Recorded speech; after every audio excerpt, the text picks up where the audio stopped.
I need to immediately stop. Today we're going to be talking about the whole theme of authenticity. We're often told that in order to really make connections and to achieve our potential, one of the things that we need to be prepared to be is authentic. And exploring the whole issue of what does authenticity mean and why is it so important?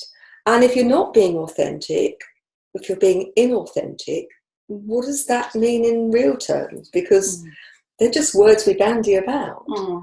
So for me, authenticity is about being your genuine best self. It's about not necessarily wearing your heart on your sleeve, or it's not about woe is me and life is difficult, but it is about being true to yourself. Yes. About sitting with your values and making sure that you live your core values, that you walk your talk, if you like. Yes. What's your view? Well, I think when I hear the word authenticity, I put it into a category of other words that are in there. So genuine is one of them. Integrity is another. Hugely important, I would say. And that's leading me to veritas and truth, because I think being authentic means that you have to have a sense of what your truth is, and that then leads me on to purpose. But actually, as you're sort of heading off to purpose, there's this constant issue that you bring with it, which is, do you truly understand yourself? Well, I think that's self-knowledge. I think that's really, really interesting, because I think so often we don't know our truth. No. I almost think that that's our lifetime journey, isn't it? Is to discover our truth. And that we get little glimpses of it. Yes. And often it's uncomfortable. So we get the glimpse and then step back into the darkness of not knowing, because that feels more comfortable. Yes. And of course, it's very, very easy to be self-delusional about the whole thing. To fixate fixate on, oh, this is my truth. I am being authentic in following this path. Yeah. When in actual fact, what you're possibly doing is taking the easier route. Or, because truth is a subjective term. Of course it is. But I think for some people that they make truth and being right as the same thing. And I don't think that's the case. No. I think that people who are absolutely set on being right are probably further away from the truth than those people who are prepared to say, do you know what? That's what I think. Yes. But I'm not sure.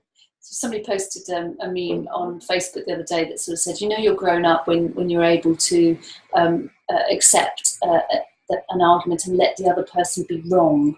Yes. And I thought, okay, I understand what that meme's trying to say, but actually I think the meme is wrong in the sense that the real sense of being a grown up is to accept that you might be wrong, they might be right, you've chosen kindness and the ability to not be right as your path. That, I think, is a more truthful way of behaving. It's certainly a more powerful way of behaving, because in order for somebody to be right, somebody else has to be wrong. Yes. And very often it's just different. Yes. You're talking about a different perspective, a different understanding of what's going on, rather than it being so black and so white. Yes, and one person's authenticity is another person's complete falseness. For me, one of the things that I think is quite interesting is I've asked myself the question, I made my company name and a lot of what we do genuinely you. Mm-hmm. And why didn't I use authentically you? Because for me, the two are synonymous. Yes. And the answer is, I don't honestly know. And it may be that, genuinely you, genuinely Gina, there was an alliteration to it. Good alliteration. That actually was enough. But I think there's something about the genuine which encompasses being authentic, but for me it's a little bit broader than that. Yeah. That it is being authentic, but actually being generous in your authenticity. Yes. That actually you can be authentic and be very brittle about it. Yes. It's very hard. I'm being authentic, you're not. Yes. rather than actually, I don't need that validation from other people to be genuine about who I am and to be comfortable in my own skin. Yes. This is who I am, flaws and all. Yes. That doesn't mean, I'm coming from a point of view that, if you have flaws, well, I'm not going to do anything about it, but actually accepting that I am enough as I am. But at the same time, I want to strive to be the best version of me that I can be. Yes. But do that with compassion to myself, yes, and to others. Because you used a very interesting word there about brittleness, and that's about when that same sort of mindset of being fixated on a specific choice. Yes. Hello, Leo, pussycat. And my belief around authenticity and genuine self-awareness is that anything that you believe is fixed, yes, you probably need to question, because I don't believe that, and I'm not fixated in this belief. It's the belief of the day. Yes, is that there are messages and meanings in your in your sense of firmness around something, and in that you have to give it as much listening to as it demands, in terms of the firmness, the power of the emotion that you're feeling. But if you are one of these people who are very fixated about, and you say things like, I'm the kind of person that just tells it how it is, and I'm the kind of person that does this. If you're making up those labels and attaching them, then what you're effectively doing is just putting an exoskeleton on and keeping yourself away from some hurtful truths. I can remember when I first became a deputy and then a head, and the lady who was the acting head had been told not to apply because they were going to appoint a man. And she was very, very cross when I got appointed, because patently I'm not a man. And one of her favourite phrases was, I'm a northerner and I tell it how it is. Now, I used to say to her, I'm a northerner, and actually I speak with less ferocity, because for her it was an excuse to be unkind. Yes. And at times the unkindness was based on all of her prejudices and so on. Yes. Not that actually anybody had done anything wrong, other than the fact that it wasn't something that she liked or approved of. Yes. And I think you're right, we have to be very, very careful if we are being authentic, genuine. For me, that comes with a responsibility, if you like, that actually, yes, it's about being prepared to be vulnerable, but it's about walking your talk. Whatever you say you are and you do, the integrity behind that is really important. Yes. That, if you say, you recognise that actually you fall short, well, there is an authenticity to that. For me, the next step is, well, what are we going to do about it, and how are we going to attempt to grow? But the integrity which it sits behind how you live your life, for me, is incredibly important. Now, what you were saying in terms of the reality, the truth shifting, you've only got to look at how mankind, things have changed. At one time you would be burnt as a heretic for saying that the world was round. Yes. And then enough evidence became available to recognise that actually there was truth in that theory. Yes. So for me, all through my life, there's been times when I thought, well, this is how it is, and then there's been a new piece of information, or time has gone on, and you think, really? I mean, the metaphysics is that nothing is set in stone, is it? Everything is moving, every cell is vibrating and moving. Yes. And I think the same is true for truth. Yes, absolutely. And if we're being authentic, being genuine, part of that is recognising that things will shift. Yes. And with it, so will our thoughts and our beliefs, and the things that we hold as our structures, they're going to shift. Yeah, absolutely. I mean, I have in my life been accused of being inauthentic, and generally speaking, around the breakdown of my marriage, for instance. And in the hurt and the aftermath of making a big decision to leave a marriage, you do get accused of lots of things. And all of the things he accused me of were fair enough, in the sense that I could totally see where that it was his truth that I had behaved in a dishonourable way. But what I struggled to get across to him, and because it's a big emotional issue or whatever, but I knew that in my heart of hearts, I had, the truth for me was I had tried, that there were many, many variables, many, many different influences on my behaviour at many, many different points. And that in each and every one, I knew that I hadn't acted out of malice, that I had possibly been a foolish human being, possibly made sacrifices when I should have stood up for myself more, possibly, taken an easier route when I didn't have the energy to do the right stuff, to do the tough things. So yes, there were failures, yes, but I also understood that my truth was, but I'm just a human, actually, and if anybody on this earth can be perfect and always to build into their higher self in every single moment, that I don't believe they're being authentic. No. I don't believe they're having a human experience. They're an alien doing something else. But I think the crux then comes with any relationship, whether you can be your authentic, genuine self within that relationship, yes, or whether that relationship is in some way preventing your growth. Yes. And if that growth is important to you, and for some people it may not be, then you do your best within the relationship to create the conditions where you can grow. Yes. And I think this is just as true for professional relationships as it is for personal relationships. It really is, yeah. It has to be based on integrity for me, yes, and in being genuine. So if you are trying to be something that you're not in order to appease other people, you have to question what that's doing to you. And I think it comes at a huge cost to yourself if you are being that way. So I can recall moments in my life where I have made decisions that are based on lots of justification, I suppose. But the decisions that I know I will look back over and never regret are the ones where I looked inside and I asked myself, what is the truth for me? What is the most authentic thing for me to do for the best of me? Yes. And whenever I have done that, it's always a physical thing. It's always, people talk about gut instinct. It's because it's centered here in the belly that you get that sense of, this is right. This is where I should go. Yes. People talk about gut instinct, don't they? They do.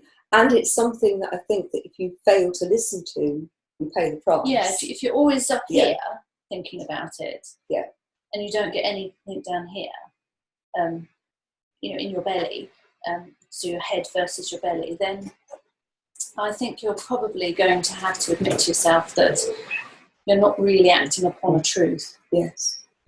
Leo, my cat, has joined the conversation, so you can hear rustling in the corner because the microphone box I left on the floor, and Leo thinks it's a toy, so I do apologise for any interference. He's being his genuine self. Yes. It's interesting that I think one of the reasons why people have such a close connection with their cats and dogs is because they are what they are. There is no side. There is no. There's nothing about trying to be anything other than what they are. And I do think there are huge lessons that we can learn from our animals. But one of the things that I think is interesting for me around being genuine, being authentic, is how uncomfortable that can be for you, and also how uncomfortable that can be for other people, because in the moment when you are being genuine, that may be being vulnerable, doesn't necessarily mean that you're being vulnerable, but being honest with yourself. And I need to make the distinction that being honest with yourself does not give you the excuse to be brutal. Oh, no. This is about being compassionate to yourself and others. Yes. But in being genuine yourself, you give other people permission to be genuine about themselves, But also with that permission, you open the door to people having to perhaps recognise that they aren't being genuine, they aren't being authentic, and that it's not comfortable to be. Because being authentic at times can be incredibly challenging and uncomfortable. You know, when you're shown a new level of truth about yourself that you've been hiding from, and you know, it's one that you don't particularly like to see and to face, it isn't always comfortable. Absolutely. And there's that phrase that, you know, an oak tree that wants to reach to the heavens, it has to be balanced by roots that reach down. So in being genuinely authentic and knowing your truth, you do have to acknowledge that for all of your greatest qualities and all the sunshine and beauty, that you have also a darker side, a shadow self, as some of the psychologists refer to, the elements in which you create drama and circumstance, and you know, your own worst enemy type aside to yourself. And it is tough to face that. I mean, I think all of us is, what do they call it, the deep dark of the night, or the night of a thousand knives. I think for most people who are recognise that they are, well, I call it the spiritual journey, the actual, the wishing to live a life that is as full of joy and happiness and fulfilment. In order to get to that place, you have to deal with the monsters under the bed and the, you know, the deep dark part of you, which can be unreasonable, untruthful, hard, you know, uncaring. And we've all got elements of that within. Every one of us has got the capacity, I believe, to be either the best version of ourselves or the worst. And drama brings the best and the worst out in us, doesn't it? War brings the best and worst out in us. But I think we've all got the capacity, given the right circumstances, to discover that we have a deep dark side. So if you put a mother who is loving and caring of her children and put that person into a position, desperate position, where they have got to protect those children, they'll fight to the death, won't they, in order to do that. And yet, in a different circumstances, you would not think that they were capable of that act. No, that's right. So, you know, thinking about being authentic, being genuine, I'd like to spend what time we have left exploring, you know, in the work context, for example, you know, what does that look like? I am concerned that, you know, if you look at leadership these days, how many organisations have an incredibly toxic environment where it's based on fear, it's based on control and power being used, I think, badly. And for me, all of that comes down to there is no real sense of what is expected, and the expectation should be that however you're dealing with people, even if they've done something wrong, it should be done genuinely, authentically, with heart. And and a sense of fairness. Fairness and integrity, very, very important. Now, equality and fairness doesn't mean that, you know, everybody has to be at the same status. But I think everybody should be treated with respect and integrity. And, you know, if you are, I often say when I'm working with leaders, you know, my business coach hat on, if you've got a problem with your staff, don't look to them first. Look to you first. That's one of the phrases when I first started to manage people, my then manager said, management of people will change who you are more significantly than anything else. And I didn't understand what on earth he was going on about. But yes, it does. If you're doing, I mean, it doesn't have to. You can deny it and you can just try to impose. Is what's happening. And the bullying goes on because the manager's not getting the results they want. And so they start to push in a way which is about I'm going to control this, rather than if you want people to be at their best, you've got to give them the responsibility. But you have to do it in a way where there's very clear shared expectations, where it's based on integrity, Yes. and people understand why it's important, Yes. and that you give people the training and the support to grow the skill base, but you hold them to account, and you do that firmly, but you can do it firmly with integrity, with authenticity, with heart. Yes. So you don't diminish somebody by helping them to grow. You help them recognise that the behaviours or lack of them, whatever it is not fitting with what the expectation is and why that expectation is so important. Yes. But how many people have you worked with who tell people how they should behave and they don't do it themselves? No, I mean, the vast majority. It comes back to, you've got to walk your talk. It's no good saying to people, this is what I expect from you, and then you're doing the very behaviours that you say I don't want from you. Yes, because there is like a soul level agreement. Yeah. There's a value exchange going on with every interaction with every human being, and that's what I mean when I say equal. There has to be a sense of balance going on. Otherwise, somebody coming in and saying, "Well, I'm the leader, and you're just going to do as I say," and you're not allowed to question. Don't question me. Just do it because I say so.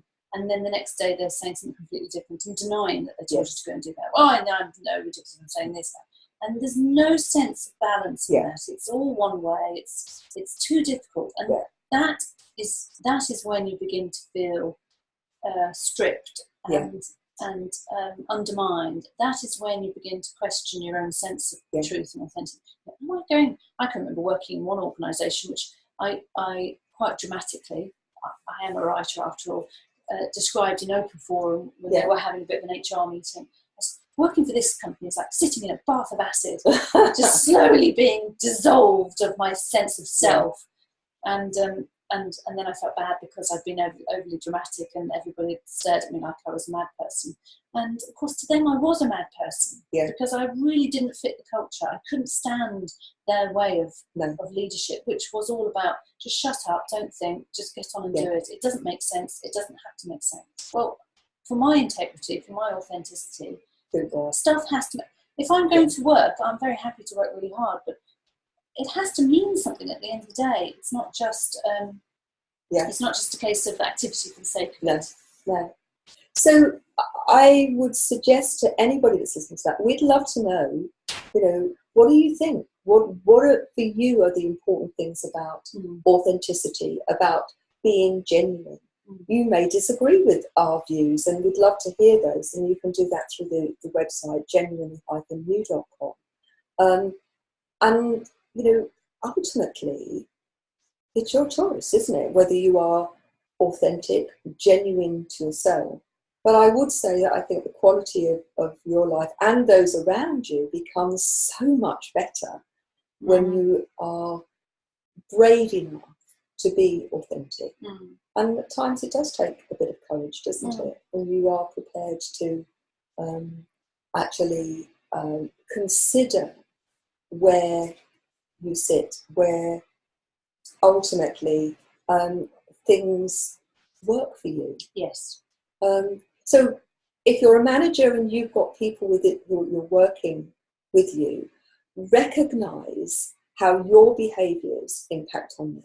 That if you're saying to people, for example, I want you to have a good family life, I want good work-life balance, and you're staying there till 11:30 at night, other people will think that that's what they have got to do. Yes. If you are saying to people, I don't want you eating at your desk, and you do it, or I need you to be on top of things, you need to be really well organised, and you are dysfunctional in your organisation. Yes. People are getting very, very mixed standards. Yes. And I think it's incredibly important that, you look to you. So, for example, I was talking to one of my clients, and he's got a member of staff. The close-knit team is about 11 of them in the team. And because of a set of circumstances, one of the team was given the opportunity to come in late one morning and leave early one night because of childcare. Right. Perfectly reasonable. But what has been happening is that person would make up the time. Yes. But over the intervening months, that's become less and less evident. Right. And the manager has become more and more irritated by the fact that this guy hasn't done it. And he brought it up in our last session, and I said to him, so what have you done about it? And he said, nothing. And I said, I've got angry. Very irritated. And I actually said to him that, you getting irritated and angry, I may not have used those exact words, but is that doing anything to let that guy know that actually he is not being fair? What it's doing is it's impacting on your emotional well-being. You've got to have the conversation. Now, it's interesting for me how many people fear confronting the issue, and they actually think it's being confrontational. Yes. And I don't believe in being confrontational, but I do believe in confronting the issue. Yes. This guy is being unfair, but actually he's not being held to account. Yeah. So he's doing what he's being allowed to do. Can't blame him. One would like to think that he would have the integrity not to do it, but actually he's probably doing this at an unconscious level. The others are coming in at a certain time and leaving at a certain time. Yes. We tend to be herd animals. He's doing the same. Yes. Now, if on the first week that he'd done it, the boss had turned around and said, oh, just notice that, you're not making the time up. Yes. Would never have become an issue. Yes. But because he didn't confront the issue, it's grown, and now the guy can perfectly legitimately say, well, I've been doing it for 6 months. Yeah. What's the problem there? Yeah. And it's been left and left and left. Yeah.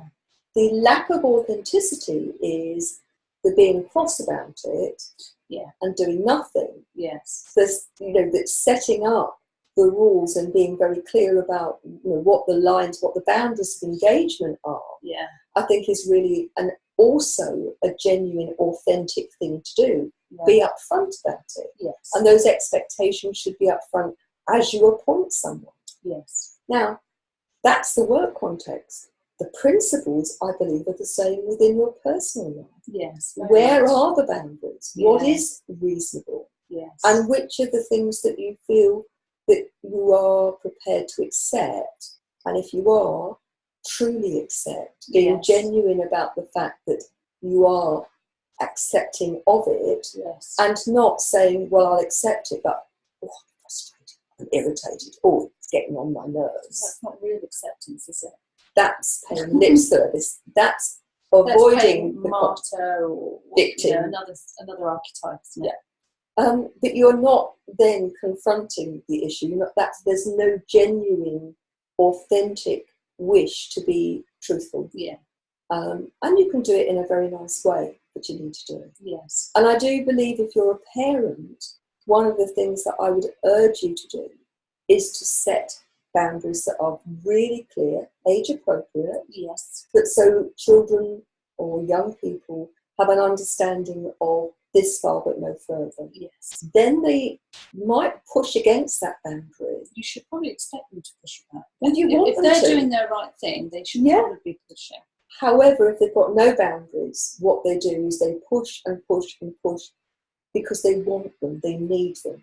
It has to be balanced. And if there aren't, then they just become more and more outrageous. Yes. And you're not teaching them how to be authentic. Yeah. You're teaching them, actually, you can do what you want so long as you shout about it or have a tantrum. Yeah. And there are no rules. But then they go out into life and there are rules. Yes. And you have to learn to live within them. Yes. And do that with authenticity. Yeah, and there are soul level rules. There are fundamentals that the universe and that the soul carries. And if you are not balanced, then everything goes out of whack. Consequences will happen. Yes. Those consequences of not being authentic, I think, are far-reaching. Yes, because they're at the very core of who you are. Yes, absolutely. And it is a lifetime work to find your truth. Yes. So I'd like to thank you for being with us today. You can find lots of resources on the website, which is genuinely-you.com. Both of us are international best-selling authors. Rachel's book, The Point of Me, is on Amazon and all good places where you can buy books. My books are also there. The latest book, Thriving Not Surviving, The 5 Secret Pathways to Happiness, Success and Fulfillment. You can get a free digital download if you go to my website, which is genuinely-you.com. So thanks very much for joining us today and look forward to seeing you the next time.